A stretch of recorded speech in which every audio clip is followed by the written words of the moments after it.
എല്ലാവരും ഒന്നാണ്. കുല്ലുൻ സവാവുൻ എന്നാണ് പറയുന്നത്. ഫമൻ എൽതമിസു ഫീഹി ഇൽമൻ സഹല്ലാഹു ലഹു ബിഹി ത്വരീഖുൻ ഇലാ ജന്നത്തി എന്നാണ്. ആരറിവ് അന്വേഷിക്കുന്നുവോ അവനെ അള്ളാഹു സ്വർഗത്തിൽ എത്തിക്കും എന്നാണ് പറയുന്നത്. അതായത് ഒരിക്കലും ഖുർആന്റെ അകത്ത് ആയുഹൽ മുസ്ലിമൂൻ എന്ന് പറഞ്ഞിട്ടില്ല. ആയുഹൽ നാസ് എന്നാണ്, അല്ലയോ ജനങ്ങളെ എന്നാണ്. ഒരിക്കലും മറ്റുള്ള ഒരു മതത്തെക്കുറിച്ചും അങ്ങനെ പറഞ്ഞിട്ടില്ല. ആർക്കും എപ്പോ വേണേലും പഠിക്കാവുന്ന അത്രയും എളുപ്പമുള്ള ഒരു മനോഹരമായ ഒരു മൊഞ്ചുള്ള ഭാഷയാണ് അറബി ഭാഷ. ഇന്ന് ലോക അറബി ഭാഷാ ദിനം. ഭാഷയ്ക്കും മാനവികതയ്ക്കും അതിരുകളില്ല. അറബി ഭാഷ പഠിച്ചും പഠിപ്പിച്ചും കല്ലടിക്കോട് GLP സ്കൂളിലെ ദിവ്യ ടീച്ചർ.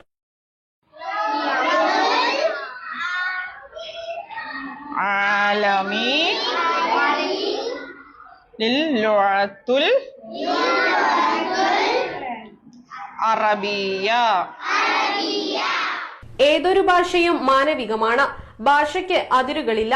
കഴിഞ്ഞ 13 വർഷമായി കല്ലടിക്കോട് GLP സ്കൂളിൽ അറബി അധ്യാപികയായി കഴിയുന്ന ദിവ്യ ടീച്ചർ പറയുന്നു.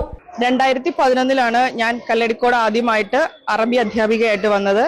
എന്റെ അച്ഛന്റെ ഒരു സുഹൃത്ത് വഴിയാണ് ഇങ്ങനെ ഒരു അറബി ഭാഷാ പഠനമുണ്ടെന്നും അത് പഠിച്ചാൽ മറ്റുള്ളവരെക്കാട്ടിലും മുൻഗണന നമുക്ക് ലഭിക്കും എന്നുള്ള കാര്യം അറിഞ്ഞതും കൊണ്ടാണ് എന്റെ +2 പഠനത്തിന് ശേഷം അറബി ഭാഷ പഠിക്കുവാനായി ഞാൻ തൃശ്ശൂര് വെങ്കടങ്ങിലുള്ള സൽസബിൽ അറബി കോളേജിൽ ചേർന്നതും അവിടെ നിന്ന് BA അഫ്ലലുലുമ പാസ്സാവുകയും ചെയ്തു. അതിനുശേഷം 2010